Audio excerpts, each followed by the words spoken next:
जो आप आइडियल बातें कर रहे हैं, लेकिन हकीकत यह है कि आप भी तो उनको बीजेपी की बी टीम बोलते रहते हैं। अब उनको आप बीजेपी की बी टीम बोलोगे और फिर उनके साथ आप ये भी उम्मीद करोगे कि वो आपके साथ अब हाथ जब मिलाएं। चुनाव प्रचार होता है, वोट पड़ रहे हैं 2 दिन के अंदर, सामने चुनौती जो इमीडिएट है उसका तो हम लोगों को मुकाबला करना पड़ता है, लेकिन हर बात जो चुनाव प्रचार में बोली जाती है।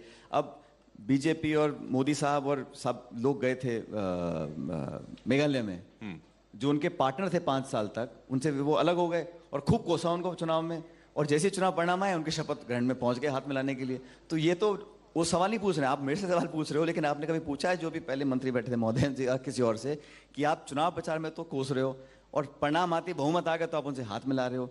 तो ये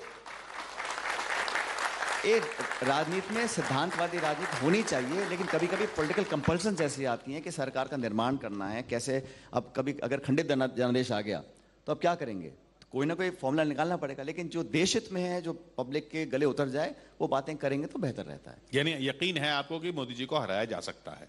मैं कहता हूँ मोदी जी क्या, वो भी तो अल्टीमेटली एक इंसान ही है, उनकी भी एक पार्टी है, तो ऐसा नहीं है कि पहले वो नहीं हारे या आगे नहीं हार सकते हैं, लेकिन 10 साल के अभी तो वो ऐसे ही चल रहे हैं जैसे कि आगे 50 साल तक। अब ऐसे ही वाजपेयी जी भी चुनाव लड़े 2004 में, इंडिया शाइनिंग, और प्रीपोन कर दिए चुनाव, परिणाम क्या हुआ, चुनाव हार गए। तो ओवर कॉन्फिडेंस मुझे लगता है किसी भी दल, नेता या सरकार के लिए गलत है, और हम लोग अगर उनको चुनौती दे भी रहे हैं तो किसी से व्यक्तिगत को झगड़ा नहीं है, लेकिन मुद्दों के आधार पे, गवर्नेंस के आधार पे। आज 1000 रुपए का सिलेंडर हो गया, 100 रुपए का पेट्रोल हो गया, महंगाई कहाँ जा रही है।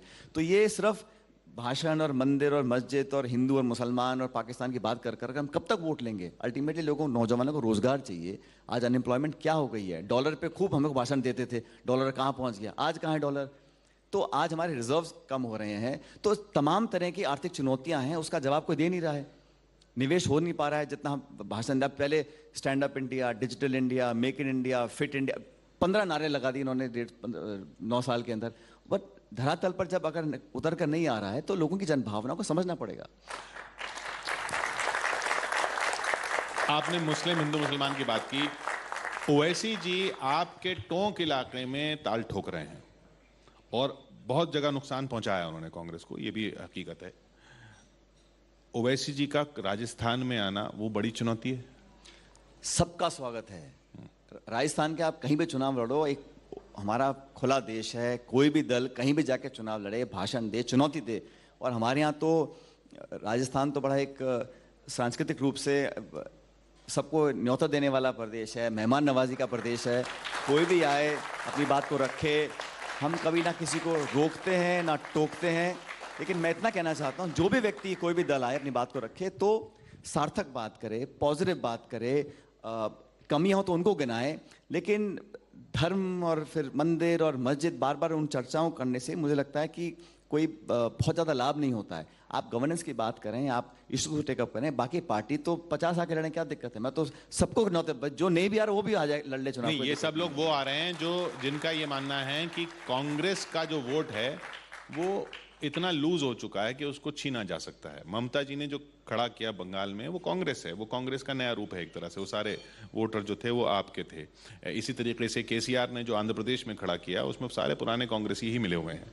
आम आदमी पार्टी दिल्ली में जो है वो पूरा शीला दीक्षित की जो वोट था वो सारा उधर चला गया। राजस्थान में भी तो ये खतरा है ना, आम आदमी पार्टी वहां पर भी ताल ठोक रही है। मैंने कहा ना, वो तो हर पार्टी, छोटी बड़ी, पहले भी लड़ते आए हैं। हमारे यहाँ बहुत सारी पार्टी चुनाव लड़ती हैं, छोटी बड़ी।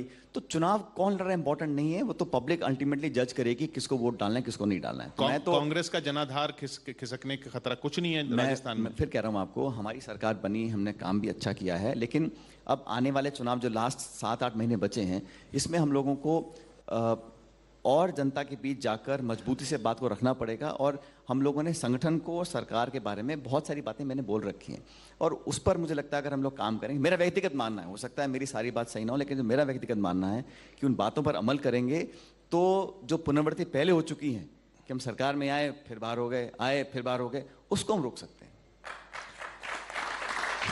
राजनीति में